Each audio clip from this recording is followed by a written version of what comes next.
Hello everyone, today we're going to be talking about the new Elemental Munitions Artifact mod perk, which is, how do I put it?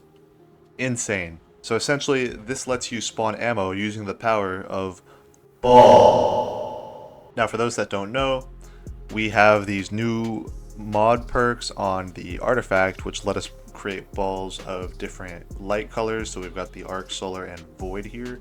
If you play stasis, you can go ahead and fuck yourself because that's just not there. And then obviously strand already had tangles and the interaction works with those as well. What this means is that killing enemies using the tangles or the elemental balls will have a very high chance of dropping special or heavy ammo.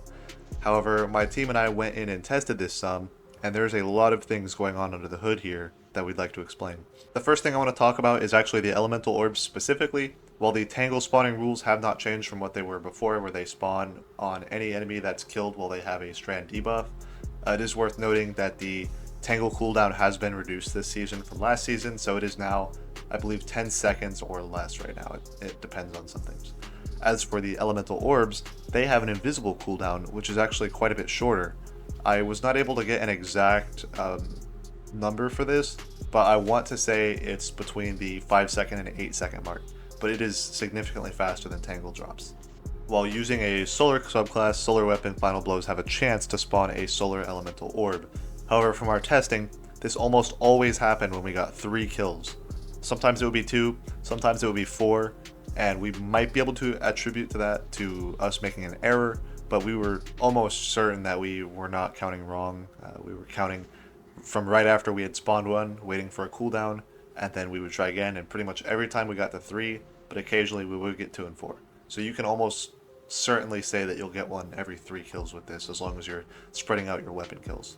Next, I want to talk about how the helmet ammo mods actually interact with this mod, because there's a lot of things going on here, and this is where it really starts to get interesting. If you don't have these on, you will not make the ammo for your teammates, it will only show up for you. However, these scouts will not work if you do not also have a ammo finder mod on. That said, you can use a heavy ammo finder mod and then use a scout for both special and heavy, and the heavy and special will both show up for your teammates. And we did not test this using the special ammo finder mod, but I felt no reason to try because heavy ammo finder is just better and it works for special as well. Another thing we decided to test was whether or not you could drop bigger ammo bricks using this, because the description of the helmet mods say that stacking multiple scouts increases the amount of ammo in them for your teammates, or the finder mods increase the amount of ammo for you when they drop. So we decided to run this with double scouts and double finders, and we found no change in the amount of heavy you were getting out of these bricks, regardless of whether they came from you or your teammate. So we could say for sure that the only way to increase the amount of ammo you get from these bricks is by using a scavenger mod yourself when you pick them up. Now, here's another even more interesting interaction I've found.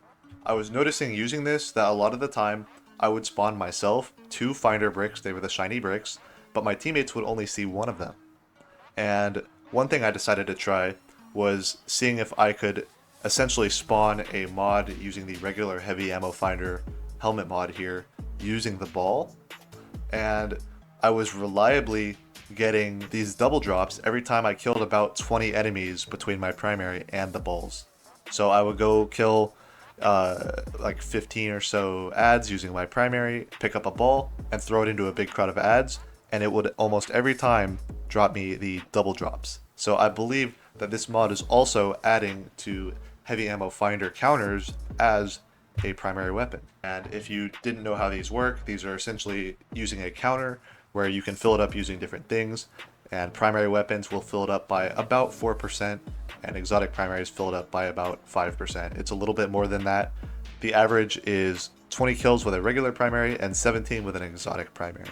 So these are the numbers you're looking at. And again, I just want to say, I do believe that the kills with this ball are actually adding to that counter, although this counter is completely invisible and it's very hard to test that, so I might be wrong, and if anybody has any evidence proving me right or wrong, I would love to see it. The next thing I want to talk about is how many ads you need to kill to actually spawn ammo. The chance for heavy from this thing seems to be based on the amount of enemies you're killing with the ball, and I do not believe it is actually on its own counter. I do believe it is actually a percent chance, but that you can make that percent 100 by killing enough ads. We were able to consistently get heavy ammo drop killing 5 or more adds using the ball, we would always get a heavy drop. If we killed less than that, we would not always get a heavy drop. And if we were killing one ad over and over and over, we would not always get one on the 5th kill. Another little interaction I want to talk about is tangles. While with the elemental orbs, you cannot shoot them and make them explode. However, with tangles you can, and shooting the tangles to make them explode will count for making heavy ammo drops as well. And the last thing, if you ever want to just impress your friends, yes, you could turn yourself into a ball. I also wanted to give a big thanks to my teammates here on my day one team, Max and Banana. They were the ones in the video helping me to figure out all these things, and I couldn't have done it without them, so thank you guys. And the last thing I want to tell you about is the subscription bonus. If you subscribe to the channel, you'll actually get double heavy drops for the entirety of the day one raid coming up, so make sure you do that. And if you have any additional information on this mod, or you want to point out anything I might have done wrong, please leave it down in the comments below. I'd love to see it.